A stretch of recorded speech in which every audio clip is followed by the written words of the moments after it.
morning, everyone. Earlier this morning, about 6:30 in the morning, I got a call. My daughter Esty, my son-in-law Zev had their second child, their second girl. Baruch Hashem, everyone's well. Mazel tov, Shviis to Besuas Tovos, Yeshuos v'Nechamos. Today's Shiur is dedicated Lila Nishmas Yosef ben Yaakov, Mrs. Samet's father. The Neshama should have an aliyah. Thank you. So we mentioned last time that we learned Maseches Shviis. Thank you. Mazel tov, everybody. Shviis to a lot of simchas and Besuas Tovos. Amen.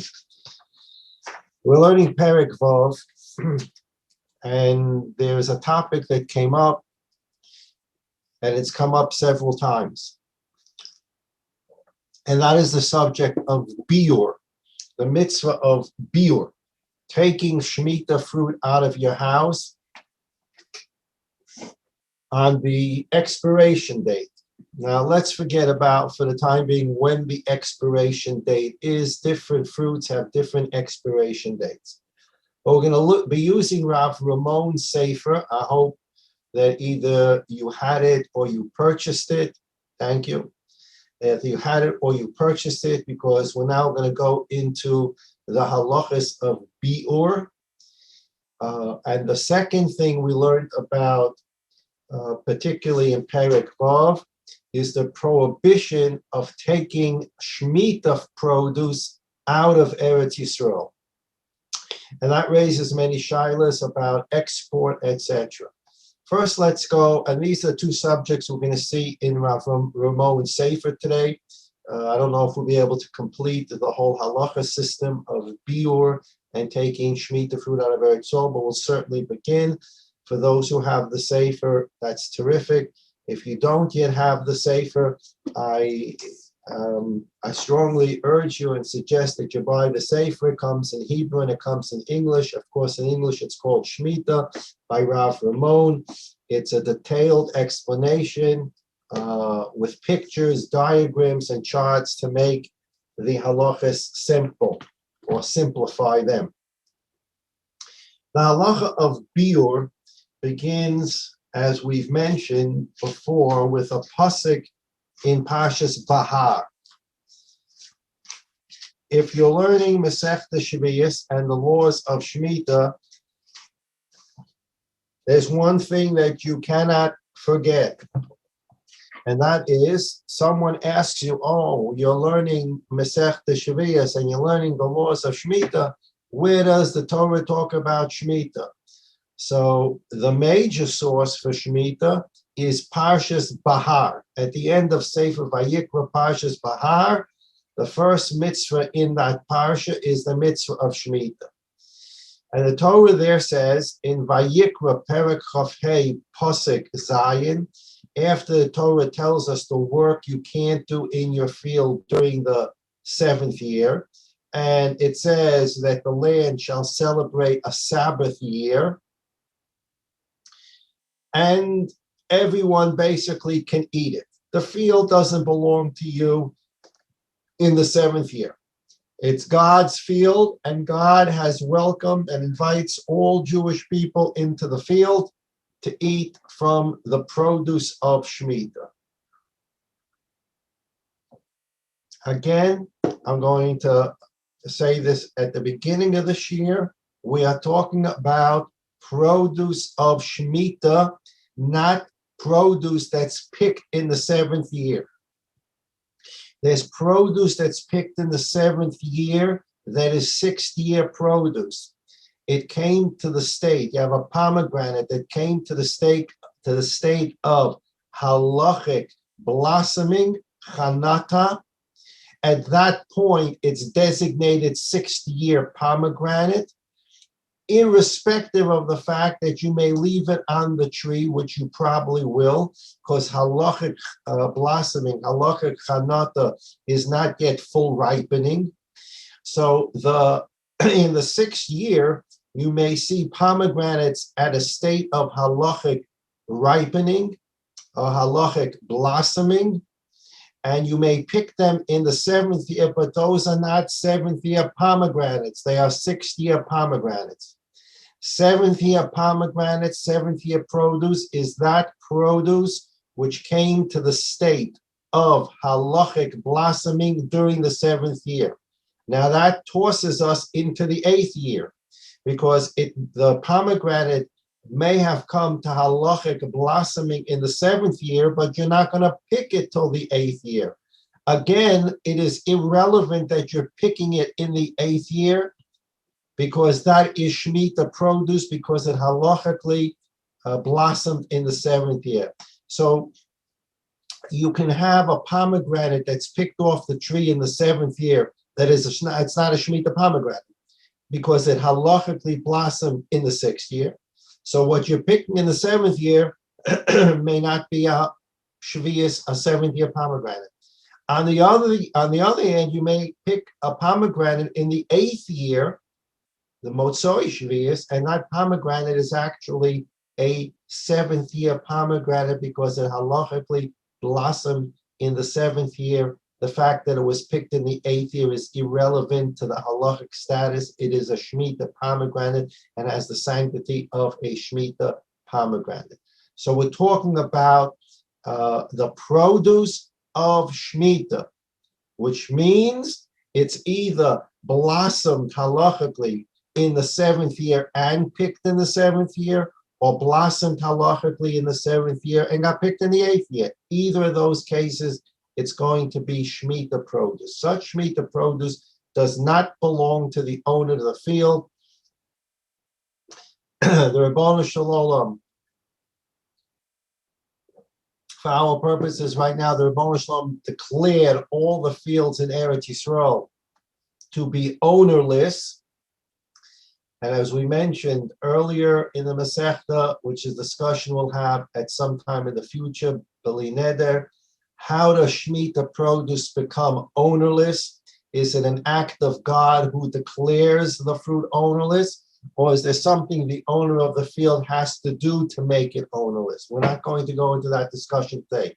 The bottom line is God made the produce ownerless through his own act, or God commanded the owner of the field to make it ownerless. Either way, the fruit is ownerless and everyone can come in and pick. Again, when we say people can come in and pick, it doesn't mean they can back up their U-Haul into your field and start stripping your entire pomegranate tree and store the pomegranates at his house. We're going to learn those halachas, Be'ezrat Hashem, when we get to that. But people can come in and pick a certain amount of your pomegranates. The owner himself can walk into his quote-unquote own field and pick pomegranates so that he can eat it and his family can eat it. But what no one can do is pick the pomegranates to store them. Okay, so now you have a very wonderful Yid who picked pomegranates 2 weeks before the beer date. So we made up a date. We're going to make up a date. The first day of Elul in the seventh year is pomegranate beer date. How do we know that? We don't. It's just I'm making it up. But what is a beer date? We'll get to that in a moment.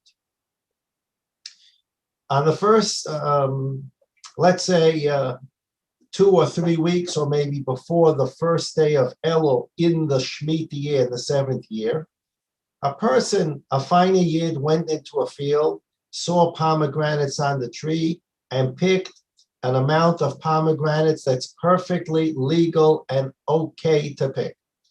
He takes them home for him, his wife, his family, and they can enjoy the pomegranates. For whatever reason, they don't finish all the pomegranates. And now it's the first day of Elul. You're not allowed to keep those pomegranates in your house. The first day of Elul is, in our hypothetical that I made up, the first day of Elul is Biur. Get it out of your house. Pomegranates cannot be in your house. Why? Because that's the designated date that pomegranates are basically no longer available in Eretz Yisrael on the trees. And the whole point of Shemitah is that the produce and the fields are ownerless. So if you and Shimon and a couple of Yidden have stored up pomegranates and it's the first day of Elul, that means you need to take the pomegranates out of your house and be mafker them. You have to declare them ownerless again so that other people, if they want pomegranates, can share in your pomegranates. The whole point of the Shemitah is everyone sharing in the produce. There are no more pomegranates on the trees on the deadline date, expiration date of 1 Elul. You happen to have 2 pounds of pomegranates, and another Yid somewhere has 5 pounds of pomegranates, and another Yid somewhere has 5 pounds of pomegranates, etc., etc., all legitimately gathered from someone's field. And now it's the first day of Elul. Most people don't have pomegranates because they've been picked from the trees. There's none left. You take them out of your house, and we're going to see the process you do today in Rav Rimon's Sefer. On the first day of Elul, you pull them out of your house and you declare them ownerless so that other people can take those pomegranates if they want. If they don't, you can bring them right back into your house and enjoy them. Where do we know the mitzvah of Biur from? The mitzvah of Biur comes from Pashas Bahar, the end of Vayikra. You can't, the Torah says you can't do the following in your field, and the produce of your field everyone can eat from. And then the Pasuk says, Perek Chafhei Pasuk Zayin, V'liv hemtecha, v'lachaya asher b'artzecha, to the wild animal and to the domesticated animal and the wild animal that is in Eretz Yisrael, Tieh kol teruas alecha, all the produce shall be free to be eaten. So Rashi there comments from Chazal, obviously domesticated animals, if a person owns a domesticated animal, he is obligated to feed his animal. He's supposed to take care of your animals.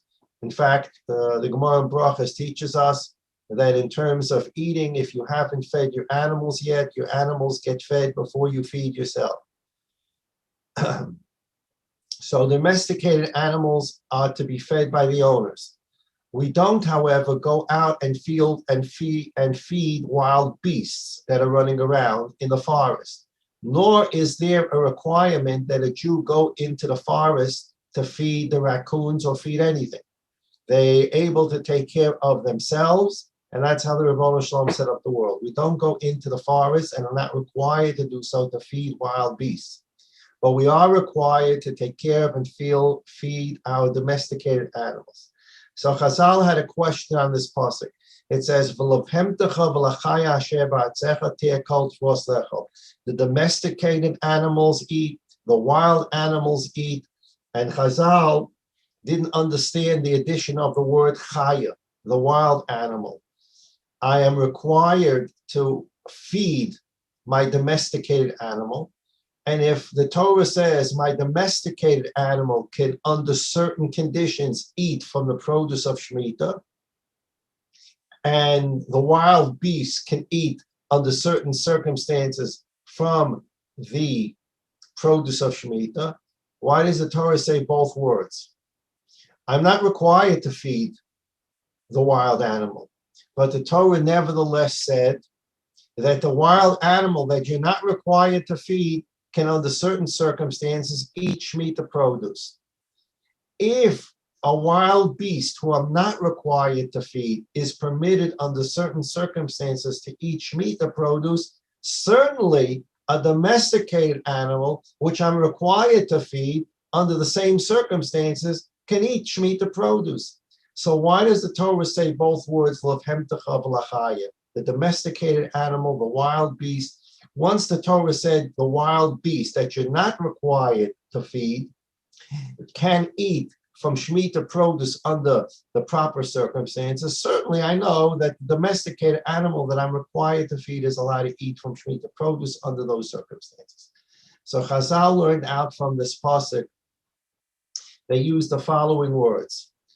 Kol lachaya min hasodeh, kale lefhemtecha min habayis. The point of this pasuk is to teach you biur. The wild beast runs around looking for food. And if that wild beast is running around and can no longer find a certain kind of food because it's no longer growing, then you can't feed your domesticated animal in your house or on your farm from that kind of food. So this is the mitzvah of biur. At a certain point, there's a certain point in the 7th year or 8th year, there's a certain type of produce, a pomegranate, may no longer be in the field. It's not there. Wild beasts running through can't find such a thing. When they can't find such a thing in the fields any longer, if you have anything in your house that Shemitah produce that could possibly be fed to your domesticated animal, get it out of your house. This is the mitzvah of biur from a pasuk in Parshas Bahar. Now let's take a look.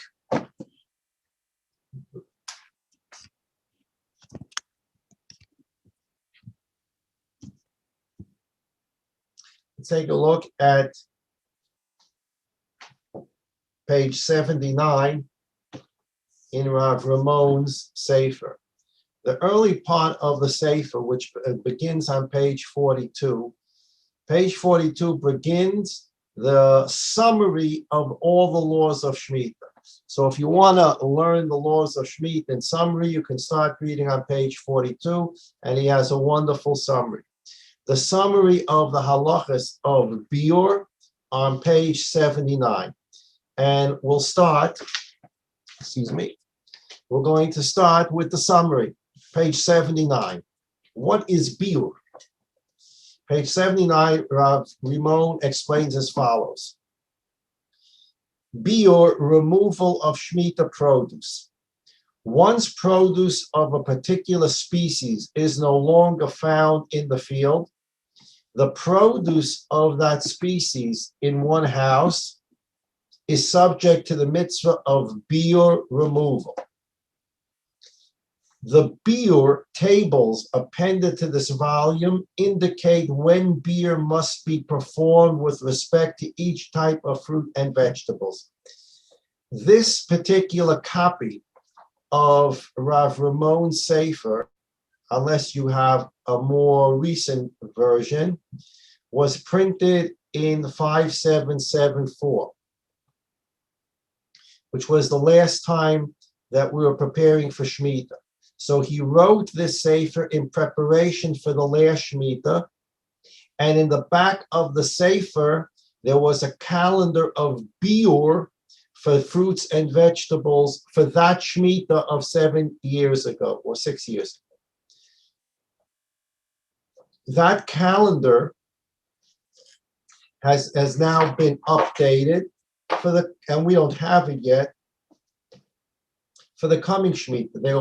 They will be selling the biur calendars a bit later.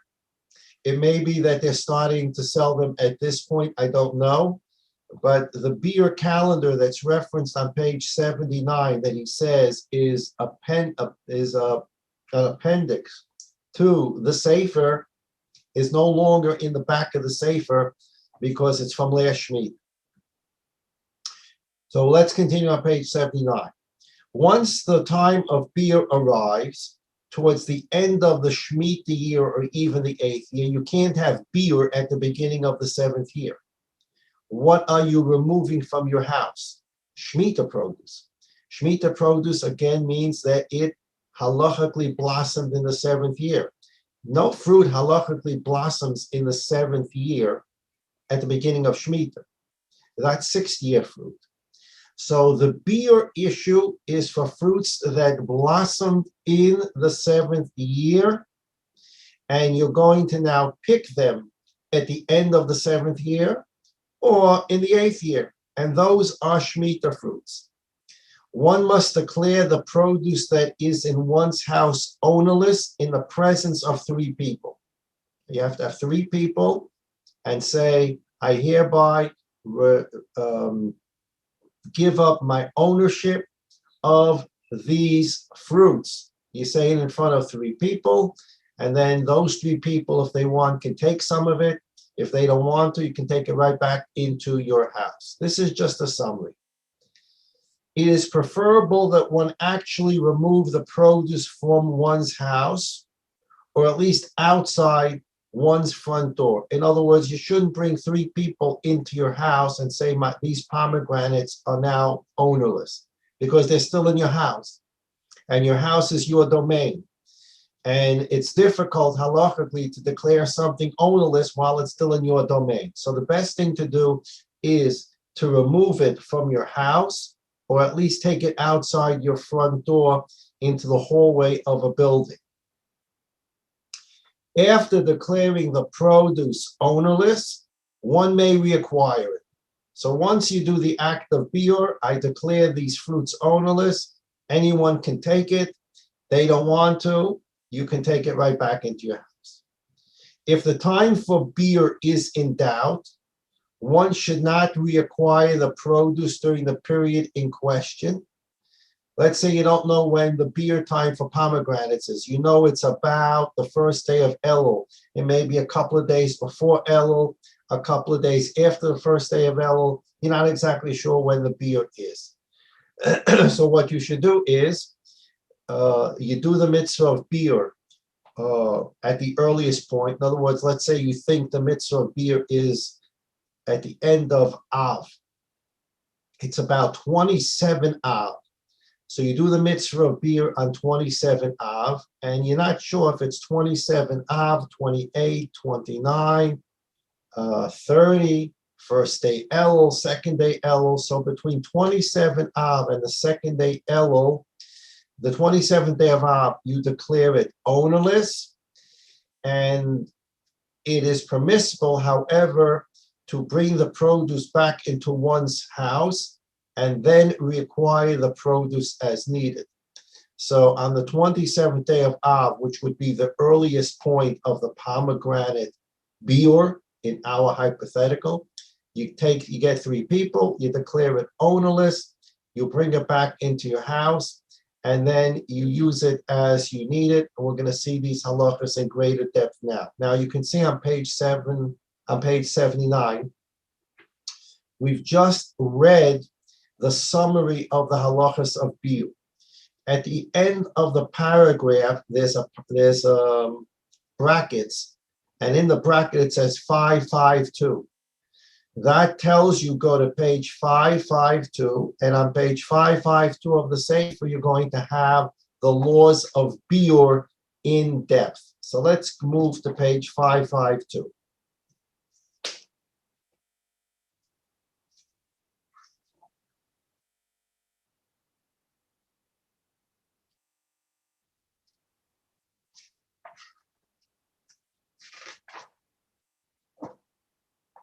Page 552.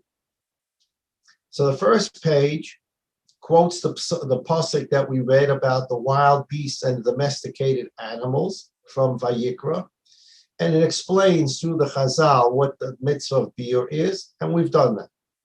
Let's move to the bottom of the page of page 552. What is biur? The Rambam, Maimonides, explains that biur means burning the produce. Right? That's like shocking. The Rambam holds that when the expiration date in our hypothetical, the expiration date for biur of pomegranates is the first day of Elul. That's you bought your handy calendar in the Svarim store, and it says pomegranates, first day Elul in the 7th year, biur. And you still have pomegranates in your house, the Rambam says you have to burn them.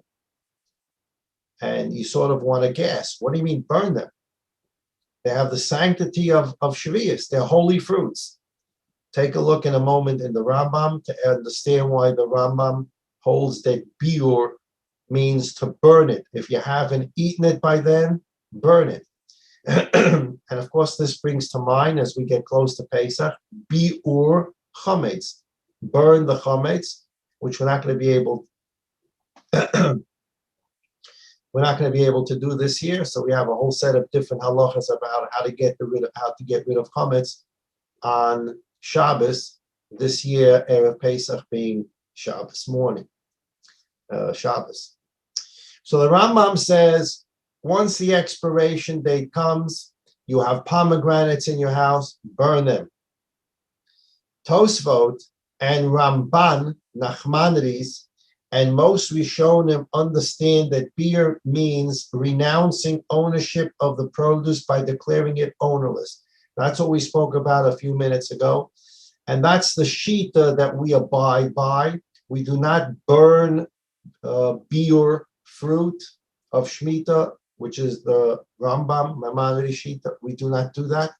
We follow the shita of Tosfot, the Ramban, Nachmanides, and other Rishonim, that when the beer time comes, you declare the fruit, the produce, the pomegranates that are still in your house, you take them out, declare them ownerless in front of 3 people. They can take it if they want. If not, you can reacquire it. Mahari Korkus, Chochmat Adam, Rav Kook, and the Chazon Ish all rule that beer involves declaring the produce ownerless. So the poskim have ruled in accordance with the position of Tosfos and Nachmanides, do not burn the beer fruit, declare it ownerless. Both Rav Kook and the Chazon Ish ruled in the same way. On the contrary, burning the produce is forbidden during the Shemitah year because it constitutes destruction of Shemitah produce, and you're not allowed to destroy Shemitah produce. Which brings us now to a question, which Rav Ramon will answer. Why does the Rambam want you to burn and destroy Shemitah fruit? Because the deadline came. Let someone else eat it. So Rav Ramon explains it as follows. And in fact, when you'll think about it, as you'll see in a moment, the Rambam accomplishes the Shemitah purpose more than the Nachmanides and Tosfos biur. Why? Let's see. The Rambam's position requires clarification. What is the reason for burning the leftover Shemitah produce? Even the Rambam might agree that the objective of beer is to thwart a person's feeling of ownership over the produce. We mentioned the whole purpose of beer, according to the way we learned, is a person should understand that the produce of Shemitah is ownerless. And therefore, the Rebbeinu Shalom said everyone can collect a quote-unquote normal amount from anyone else's field.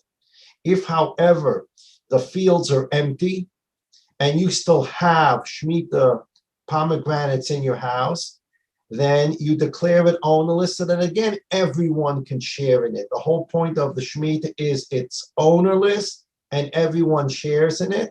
If there's no pomegranates left on that date and you have it in your house, you collected it perfectly legal in a perfectly legal amount, and there are Yidden all over Eretz Yisrael that have pomegranates, but you can't find them in the fields anymore, you take them out of your house and again declare it ownerless so that everyone again can share in it. The Rambam holds that that's the reason for beer as well. According to him, however, the Torah insisted that the produce be destroyed by way of burning in order to encourage a person to share the stores of produce in his possession. That is to say, burning is not the objective of beer, but rather a means to encourage a person to share his produce with others, food sufficient for 3 meals for each person, and thus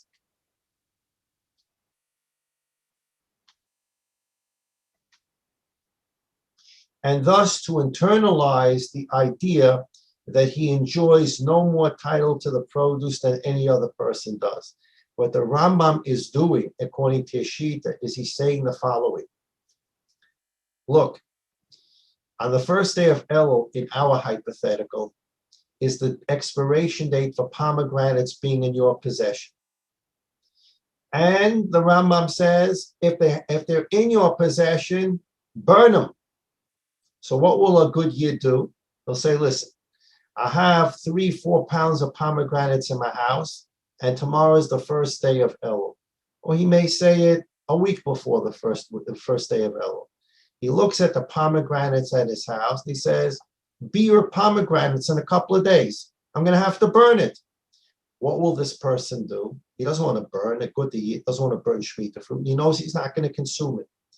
What will he do? He's going to take the produce and start giving out to his neighbors, his friends, etc., because he doesn't want to have to burn Shemitah produce.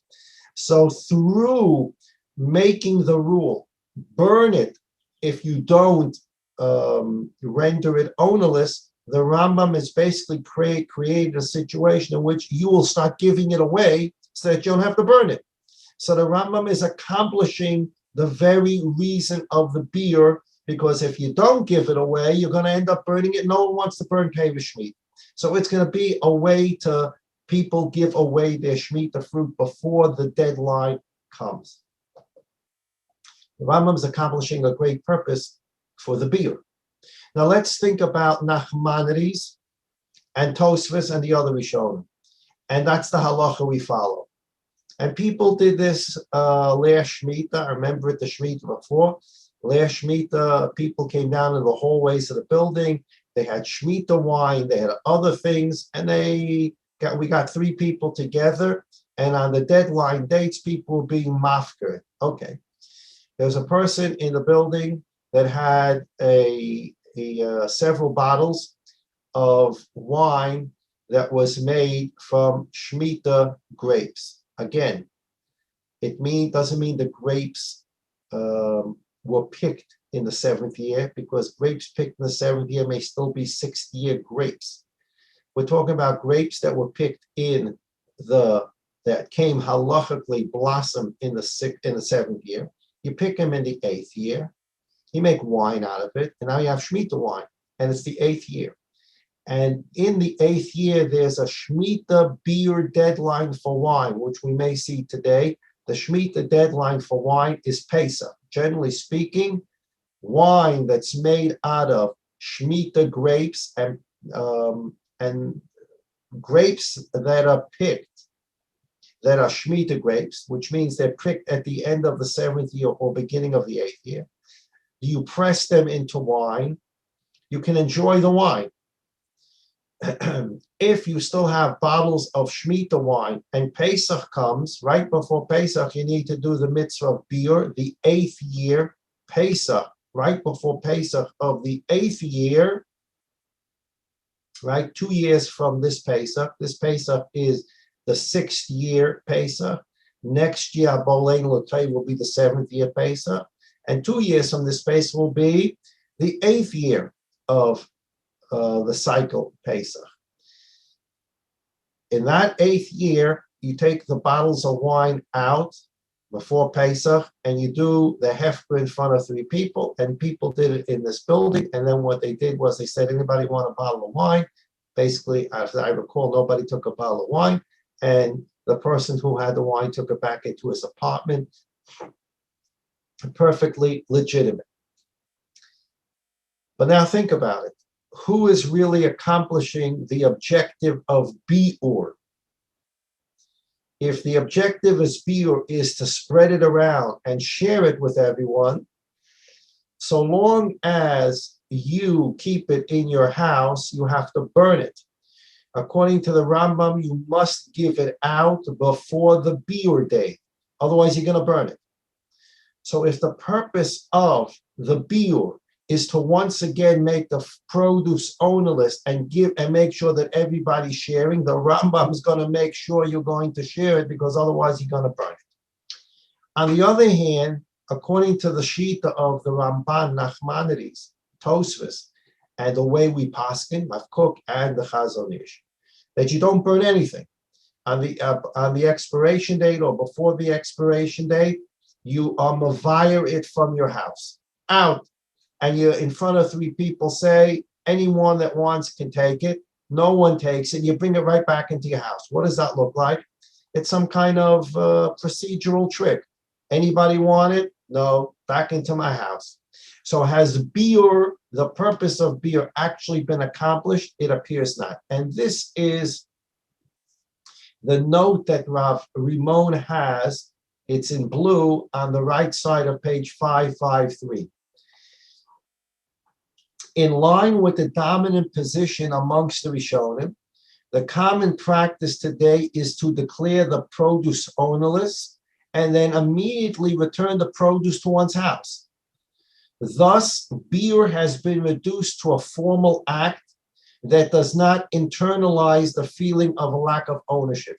If the point of biur is to once again emphasize to you that Shemitah produce is ownerless, okay, so you went through a procedure.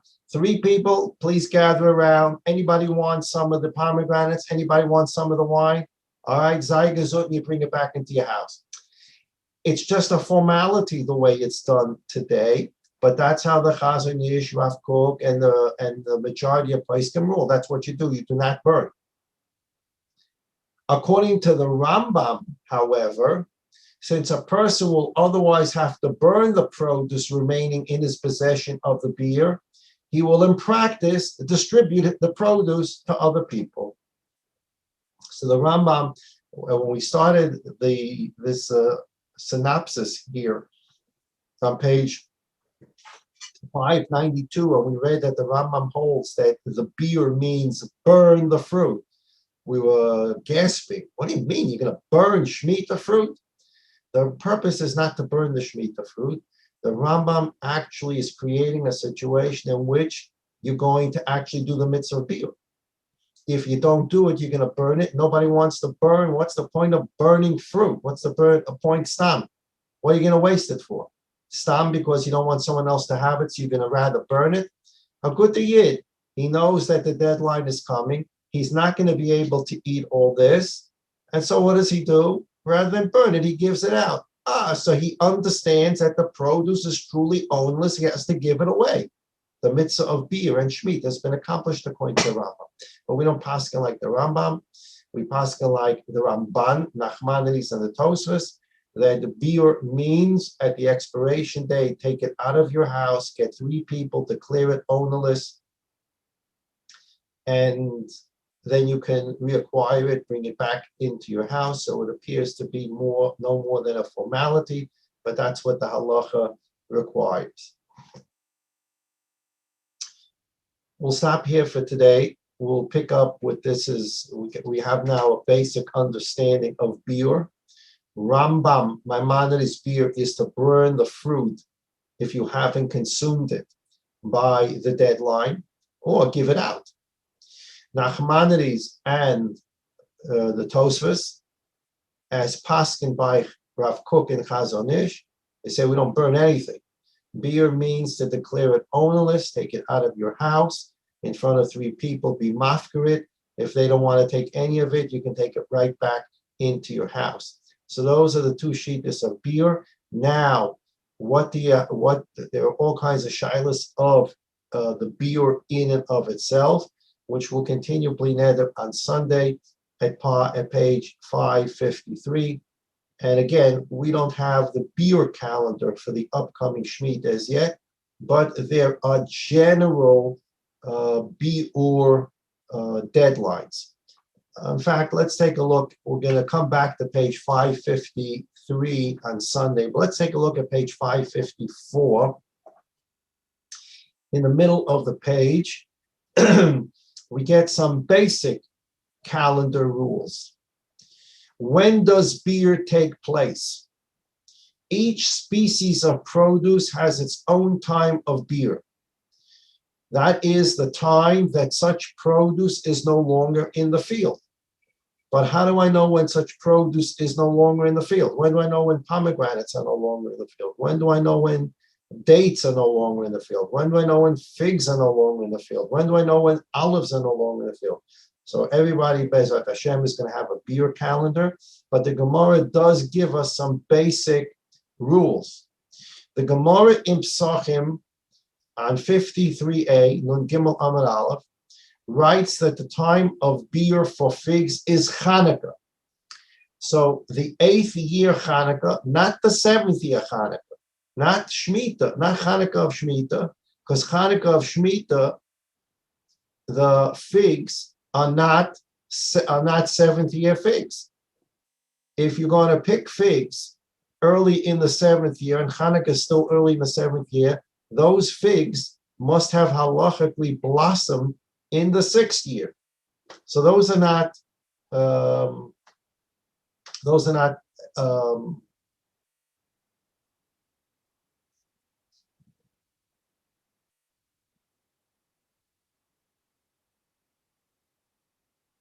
okay. I'm going to rethink that, and I want to rethink that, and we'll talk about it on Sunday. But the Gemara in Psachim 53a writes that the time of beer for figs is Hanukkah. For dates, it is Purim. For grapes and wine, it is Pesach. And for olives and olive oil, it is Shavuos. Okay, that's a basic outline for some of the fruits. You have a time for figs, dates, grapes, wine, olives, and olive oil. We'll take a more in-depth look at that paragraph on Sunday. We'll go back to page 53. There's about another page or page and a half with psukim about the biur. Notably, Rav Rimon quotes several psukim of Rav Shlomo Zalman Auerbach about the biur. What happens if someone forgot to do biur? He forgot, and he still has the fruits in his house. What does he do with those fruits? Can he eat them? Does he then have to burn them? Person didn't do the biur. The date came, he didn't get 3 people together, and he wasn't mafkid. Intentionally, one rule.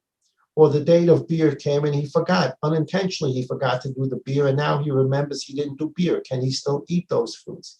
So these halachas we'll take a look at on Sunday.